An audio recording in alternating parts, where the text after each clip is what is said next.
Assalamualaikum warahmatullahi wabarakatuh. Halo semuanya, kembali lagi dengan saya Ningrum di Pratiwi dengan NIM 2411102411121. Kemarin kan kita sudah membahas tentang sejarah bahasa Indonesia. Nah, sekarang kita akan belajar tentang ragam bahasa, yakni ragam bahasa Indonesia. Yuk langsung aja ke penjelasannya. Ragam bahasa itu dibagi menjadi 3 kelompok. Yang pertama ada ragam bahasa menurut cara berkomunikasinya.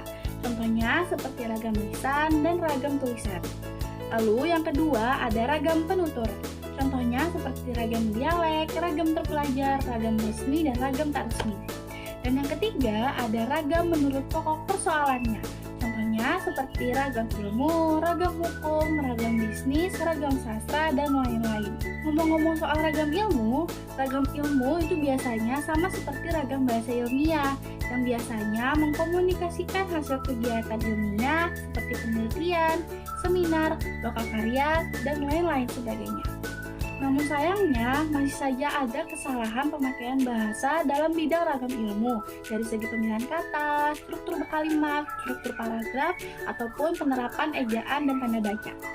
Nah, jadi sebenarnya sifat ragam bahasa ilmiah itu adalah jelas, tepat, lugas, dan juga formal.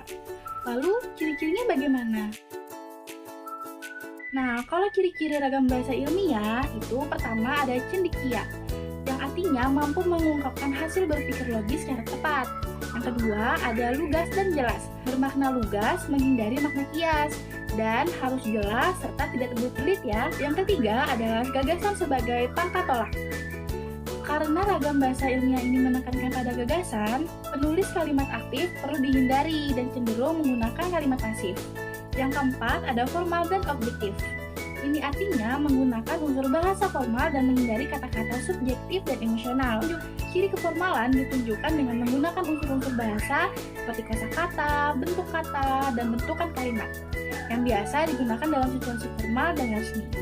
Yang kelima, ringkas dan padat. Artinya tidak ada unsur bahasa yang tidak diperlukan atau pemburusan kata. Yang keenam ada konsisten. Penggunaan unsur bahasa, ejaan, tanda baca, dan istilah secara konsisten. Yang terakhir, penggunaan istilah teknis. Kata-kata yang digunakan harus memenuhi syarat-syarat loh, seperti tepat, sesama, benar, dan lazim. Pertama, tepat. Kata-kata yang digunakan harus mengungkapkan pengertian secara benar. Contohnya seperti, buku itu tebal sekali. Yang kedua, seksama. Kata dan pembentukannya harus sesuai dengan kaidah gramatika atau tata bahasa. Seperti, para tamu undangan sudah datang. Yang ketiga, benar. Kata atau kelompok kata harus sesuai dengan maksud yang mau disampaikan dan bersifat baku.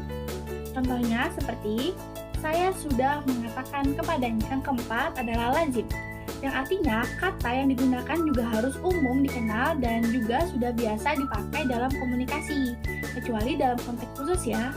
Contohnya seperti dia mengalami sakit. Terus bagaimana cara kita bisa memilih dan memakai kosakata yang benar? Tentu saja dengan membaca, karena semakin banyak kosakata yang kita kuasai dalam bidangnya, berarti semakin luas kemungkinan untuk mengungkapkan hal-hal yang berkaitan dengan bidang ilmunya. Nah, itu dia penjelasan tentang ragam bahasa Indonesia. Semoga bisa menambah wawasan kita semua ya teman-teman. Kalau gitu, sampai bertemu di video selanjutnya. Dadah!